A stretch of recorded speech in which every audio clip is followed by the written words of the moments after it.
جی السلام علیکم ورحمۃ اللہ وبرکاتہ۔ بہت ساری دعائیں آپ کے لیے، رب کریم آپ کو بہت ساری خوشیاں اور آسانیاں عطا فرمائے۔ ستارہ عطارد کسی کے بھی ذائچے میں جب کمزور پوزیشن میں ہو تو انہی دنوں اگر عطارد ٹرانزٹ کرتا ہے برج جوزہ میں یا برج سملہ میں، تو ذائچے میں عطارد کی کمزور پوزیشن کے باوجود وہ لوگ کامیابیوں کا سامنا کرنے لگ جاتے ہیں، ان کی تجارت میں انہیں فائدہ ہونے لگ جاتا ہے، وہ درست فیصلے کرنے لگ جاتے ہیں۔ سب سے اہم بات یہ کہ وہ اپنے دشمنوں کے لیے، اپنے حریفوں کے لیے چیلنج بن جاتے ہیں۔ مطلب قدرتی طور پہ عطارد سے جڑے جتنے بھی معاملات ہیں وہ ان کے لیے بہت ہی بہتر ہو جاتے ہیں، ان کی بلاغت میں بہتری آ جاتی ہے، لفظوں کی بیان کرنے میں انہیں آسانی ہو جاتی ہے اور وہ عقل کا مظاہرہ شروع کر دیتے ہیں۔ لیکن عطارد کسی کے بھی ذائچے میں، چاہے ریٹرو پوزیشن میں ہو یا کسی کے ذائچے میں اچھی پوزیشن میں ہو یا نارمل پوزیشن میں ہو، کسی بھی پوزیشن میں ہو، تو اگر عطارد ٹرانزٹ کر کے جاتا ہے برج حوت میں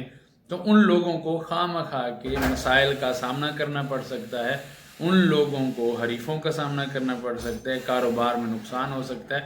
وہ کسی فراڈ کا شکار ہو جاتے ہیں، اور سب سے اہم بات یہ کہ وہ غلط فیصلے کرتے ہیں۔ اب 15 مارچ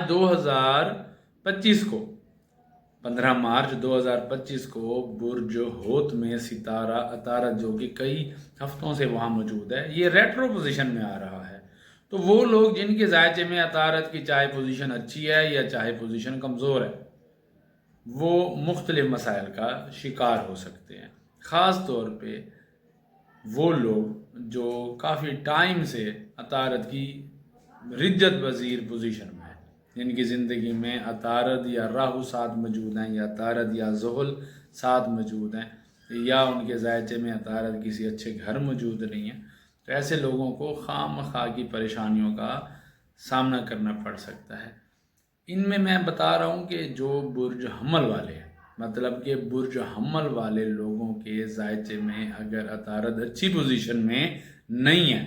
تو نہ صرف انہیں قرض اتارنے کے لیے مزید قرض لینا پڑ سکتا ہے، انہیں غیر ضروری سفر کرنے پڑ سکتے ہیں جو کہ ان کے لیے بہتر ثابت نہیں ہوں گے، ان کے حاسدین کی ریشہ دوانیاں کھل کے ان کے سامنے آ سکتی ہیں، انہیں کامیابی کے حصول میں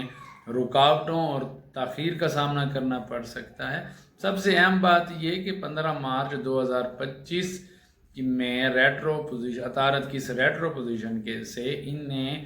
معدے کے مسائل اور ٹانگوں کے درد کے مسائل کا سامنا کرنا پڑ سکتا ہے، ہو سکتا ہے کہ انہیں درد شقیقہ کا سامنا کرنا پڑے، یا یہ بھی ممکن ہے کہ شریک حیات کے ساتھ کوئی گفتگو ان کی بحث کی صورت اختیار کر کے جھگڑے میں بدل جائے۔ یہ بھی ہو سکتا ہے کہ ان کے حاسدین انہیں کمزور کرنے کے لیے کسی مخالف جنس کا سہارا لے کے انہیں ٹریپ کرنے کی کوشش کرے۔ یہ بھی ہو سکتا ہے کہ ان کے دوست ان کے ساتھ فراڈ کریں یا فراڈ کا حصہ بنیں۔ یہ بھی ہو سکتا ہے کہ ڈاکومنٹیشن کے دوران، اسپیشلی پراپرٹی کے لین دین کے ڈاکومنٹیشن کے دوران ان کے ساتھ فراڈ ہو جائے۔ تو میں انہیں ایک ریمیڈی بتاتا ہوں، لیکن اس سے پہلے یہ ضرور کہوں گا کہ کوئی بھی فیصلہ کرنے سے پہلے